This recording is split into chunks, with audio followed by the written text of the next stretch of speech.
Bonjour à tous, cette vidéo vous permettra de mieux comprendre comment l'information héréditaire est organisée au niveau des chromosomes. Vous avez vu précédemment que l'information héréditaire se trouvait au niveau des chromosomes dans le noyau des cellules.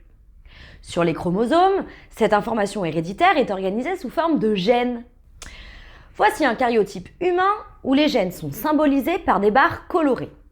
On observe que le gène impliqué dans la forme des hématies, c'est-à-dire la forme des globules rouges, se trouve chez tous les êtres humains au même emplacement sur chaque chromosome de la paire numéro 11. De la même façon, le gène impliqué dans le groupe sanguin se trouve chez tous les êtres humains au même emplacement sur chaque chromosome de la paire numéro 9. Un gène est donc un morceau de chromosome, c'est-à-dire une portion d'ADN qui porte une information génétique qui détermine un caractère héréditaire.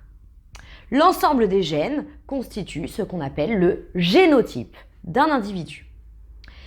Chaque caractère héréditaire se présente sous plusieurs formes. Pour le caractère groupe sanguin, il existe plusieurs formes A, B, AB et O.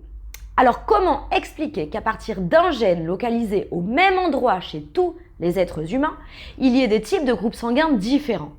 Eh bien, chaque gène peut être décliné en plusieurs versions à l'origine de différentes formes de caractères.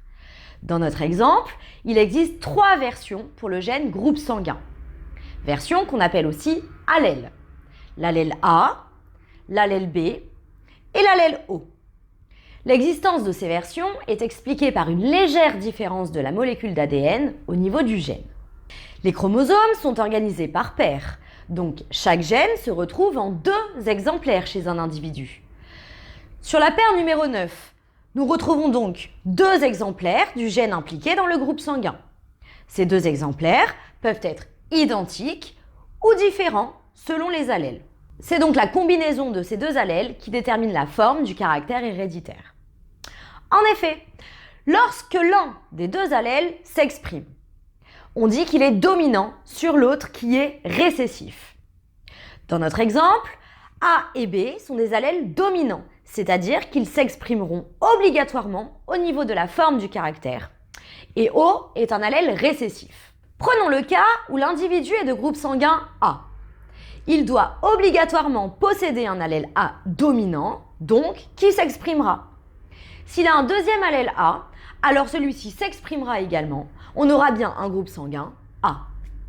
Si maintenant on remplace un allèle A par un allèle O, A domine O, donc A s'exprime et O ne s'exprime pas.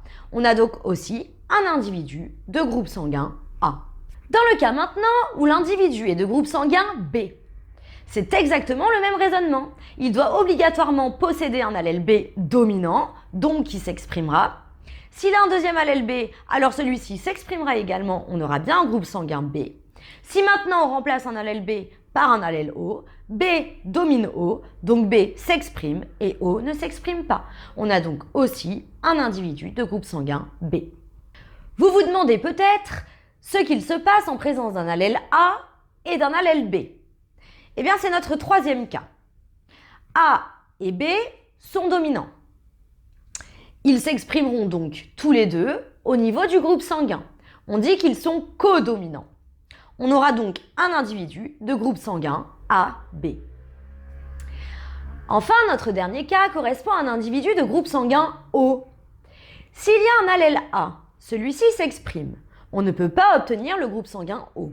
Donc, on élimine la possibilité qu'un allèle A soit présent. Même raisonnement pour l'allèle B. Celui-ci s'exprime obligatoirement, donc on élimine la possibilité qu'un allèle B soit présent. La seule combinaison possible pour qu'un individu soit de groupe sanguin O est qu'il possède 2 allèles O. Pour conclure, les chromosomes portent l'information héréditaire ou bien information génétique sous forme de gènes. Chaque gène possède plusieurs versions appelées allèles. Et c'est la combinaison de ces 2 allèles portés par les chromosomes d'une paire qui est à l'origine d'un caractère qui s'exprime. Si vous voulez en savoir plus, retrouvez la vidéo suivante sur la stabilité du génotype au cours des divisions des cellules. J'espère que cette vidéo vous a permis de mieux comprendre comment s'organise l'information héréditaire sur les chromosomes, et c'est maintenant à vous de jouer!